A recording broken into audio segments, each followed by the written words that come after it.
Do without wilt shall be the whole of the law. This Tarot Tuesday, we're looking at the Lover's card across 9 classic decks. We'll be looking at the title, placement, attributes, and symbolism of the card. The attributes are the same across all 9 decks. The element is air, relating to east, spring, and sunrise. The astrological influence is Gemini. The color is orange. The esoteric title is The Oracles of the Mighty Gods. The intelligence is the disposing intelligence. The Hebrew letter is Zain, meaning sword, given a value of 7. The position on the tree of life is Binah to Tifereth. This gives it a Kabbalistic title, The Understanding of Beauty. The numerology is 6, which points to communication, problem-solving, cooperation, balance, and relaxation. This card rolls the dates of May 21st through June 20th. At the top of the L.V.X.MAGICK tarot card, it says the sweet labor of love. In most of the decks, this card is the 7th major arcana, labeled Atu 6, except for in the Grand Atala and the Grand Atala 3 deck, in which the position is titled Atu 13, making it the 14th major arcana in those decks.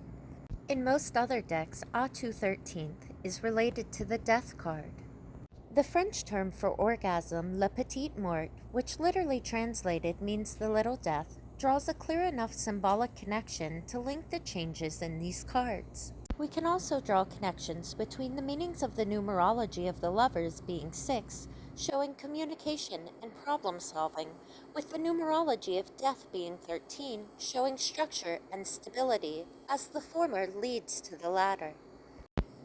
And while this may be more of a stretch, it works for me. If you take that the lovers is the 7th card of the major arcana, and death is attributed as Atu 13, when we look in 777 by Aleister Crowley, Venus is attributed to columns 7 and 13.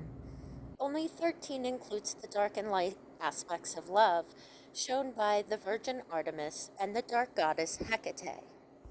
This kind of points to death being a higher vibration or a higher level of union that is experienced in the union of love on a lower level.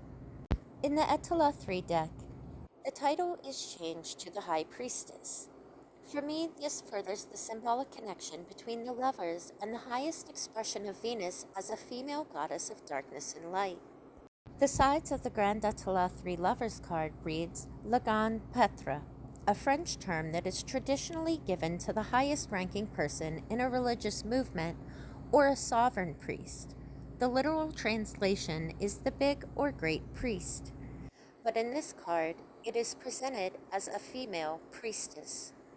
In a dictionary of symbols under the title The Lover, Serlo writes, the 6th enigma of the tarot pack.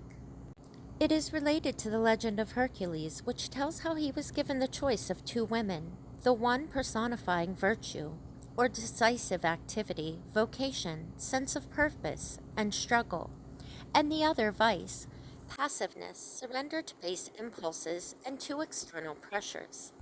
The lover, faced like Hercules with these 2 opposite modes of contact, hesitates.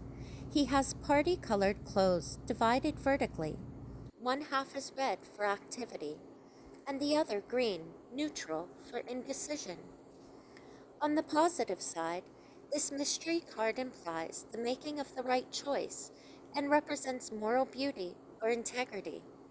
On the negative side, it alludes to uncertainty and temptation.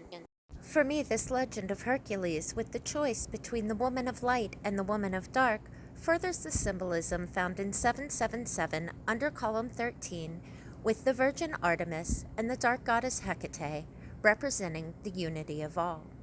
This concept is summed up perfectly for me by the Hebrew Notaricon, Ararita. My Hebrew is horrible, so I'm not going to butcher it, but the phrase that Ararita stands for, translated into English, means one is thy beginning, one is thy spirit, and thy permutation one. Thanks for watching. Love is the law, love under will.